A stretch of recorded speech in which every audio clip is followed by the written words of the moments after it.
안녕하세요. 이제 현금이 필요하다라는 이제 영상이 있는 것 같아서 좀 말씀을 좀 드리려고 합니다. 예, 아무리 빚이 있어도 현금이 필요한 건 맞습니다. 예, 빚이 아무리 있어도 현금을 가지고 있어야죠. 여기 뭐 돈 나올 구멍이 하나 없는데 뭐 친구 찾아가면 문전박대 당하고 뭐 이제 은행 가면 쫓겨다는 것 같고 재촉 당하는 것 같고 힘들다. 뭐 근데 그럼에도 불구하고 어떻게 살아야 되냐 뭐 이제 얘기를 하는 거죠. 전화도 끊긴다고 얘기하고 암담하죠. 이제 독촉 전화도 오고 뭐 어떻게 살아야 되겠습니까? 어떻게 이제 막막하죠. 근데 이제 이런 막막한 상황에서도 이제 얘기하는 게 있습니다. 당장 자기 손에 있어야 될 돈이 없다라는 겁니다. 그걸 얘기하는 거죠. 이제 빚도 3억이지만 빚 3억보다 당장이 없는 500만원 때문에 더 큰 에너지 소모가 된다. 뭐 이런 얘기들도 있는 거죠. 이제 저래서 이제 무너진다라고 합니다. 이제 최소한 비상금 500만원 확보해야 된다. 따로 보관하고 있어야 된다. 뭐 이런 얘기를 하네요. 그래 대략 한 500만원이다라고 하면 한 달 생활비 정도? 뭐 이래저래 뭐 이제 그런 것들이 좀 필요한가 봅니다. 뭐 맞죠. 우리가 아무리 돈이 없다고 해도 뭐 파산한다고 하더라도 지금 당장 먹고 쓸 이제 한 달, 두 달, 세 달의 돈은 있으면 좀 그래도 견딜 수 있다라는 겁니다. 아무리 힘들고 어려워도 지금 당장 견딜 수 있는 돈은 좀 있어야 된다라는 겁니다.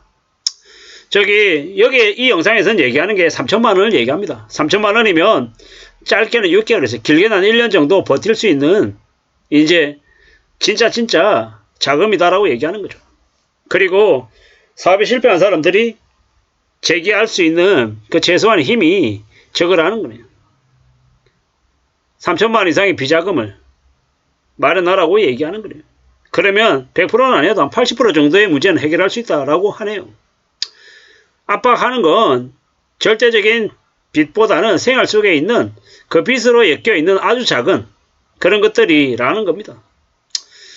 그렇다라고 하면 이제 정말로 저 최소한의 3천만 원 6개월을 버틸 수 있는 저 돈이 있어야겠다라는 생각이 드네요.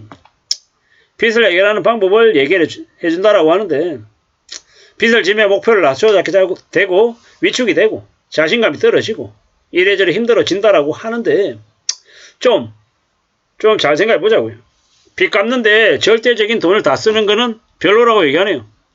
빚도 갚으면서 최소한의 생활할 수 있는 생활 자금도 쓰고 아주 적은 금액이라도 저축을 하라고 아마 이 영상은 얘기하는 것 같습니다.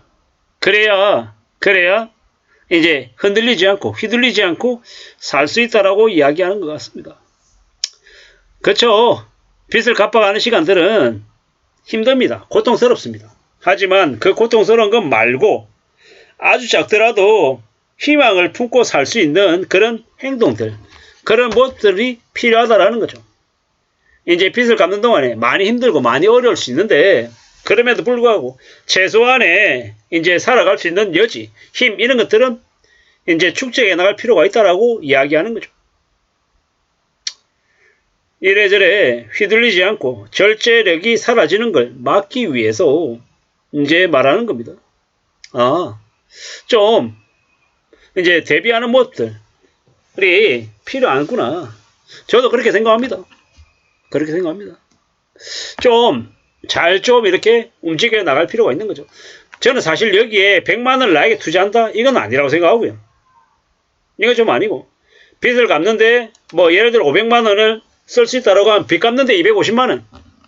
250만 원도 너무 적죠. 빚 갚는데 한 300에서 350 그리고 저축하는데 100에서 한 150 정도를 쓰는 게 맞겠다라고 생각합니다. 그리고 이제 뭐 예를 들어 300만 원, 350만 원 빚 갚고 100만 원 저축하고 나머지 50만 원 예비비로 비축하는 것. 이게 좀 더 나은 모습이지 않겠냐라고 생각합니다.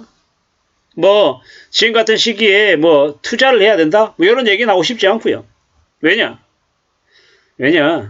투자를 한다라는 건 리스크를 안고 움직이는 거기 때문에 이왕이면 최대한 자기 돈으로 하는 게 제일 좋을 것 같고 빚이 있는 상태에서 투자까지 한다라는 건 바람직한 모습은 아닌 것 같습니다.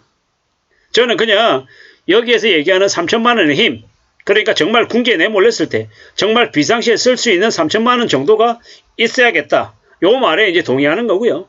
뭐 500만 원을 가지고 빚을 200만 원 갖고 저축을 200을 하고 100을 자기 자신한테 투자한다. 이런 개소리는 하고 싶지 않습니다. 저는 그걸 개소리라고 생각하는데요. 왜냐? 빚을 갚아야 되는 상황에서 자기한테 자기 개발에 자기한테 투자하는 게 무슨 웬 말입니까? 자기한테 투자하는 거는 돈 안 드는 방식으로 하자라고 이야기하고 싶습니다. 뭐 열심히 그냥 집 주변 뛰어다니는 거, 영어 공부하는 거 유튜브로 영어 공부하고요. 도서관에 책 빌려가지고 영어 공부하면 된다라는 겁니다. 그렇게 해도 충분히 능력을 키울 수 있다라고 저는 생각합니다. 무조건 돈을 들여가지고 뭐 자기 자신에게 투자한다. 이런 개소리는 안 했으면 좋겠습니다. 할 필요도 없는 거고요. 40% 상환하고 40% 저축하고 20% 나에게 투자한다. 이런 얘기는 하지 말자라는 거죠. 차라리 이것보다 상환을 60% 하고 상환을 70% 하고 저축을 20% 하고 그리고 10%는 이제 예비비로 놔두자라는 겁니다. 70대 20대 10 정도이면 좋을 것 같습니다. 70을 빚감대 쓰고 20을 저축하고 10을 예비비로 쓰는 걸로 말입니다. 그렇게 살면 좀 더 안전할 것 같습니다. 이래저래 여유자금을 가지고 퇴사하면 좋겠다라고 이 영상은 얘기하고 있는 거고요. 뭐 저는 이제 가장이고 아이들을 저의 이제 가족을 책임져야 되는 이제 매달 생활비를 벌여야 되는 사람이기 때문에 뭐 제가 일부러 회사를 나오고 다음 일자리를 구하기 전에 정말 확실치 않은데 일을 내려놓는 경우는 없을 겁니다. 그래서는 안 되는 거고요. 근데 그건 이제 제 바람인 거고 제 의지인 거고 제 생각하고 다르게 세상이 흘러가면 상황이 흘러가면 어떻게 해야 됩니까? 견디고 버텨야 될 저만의 시간이 필요한 거죠. 그러려면 뭐 해야 된다? 비상금이 필요하다는 겁니다. 비상금을 3천만 원보다는 좀 더 있으면 좋겠다. 그리고 처음부터 바로 3천만 원을 준비할 수는 없으니까 처음에는 500만 원, 그 다음에 1000만 원, 그 다음에 3천만 원, 그 다음에 5천만 원 점점 늘려가는 게 좋겠다라고 말씀을 드리는 겁니다. 우리가 살아가는 삶이 참 쉽지 않죠. 어렵습니다.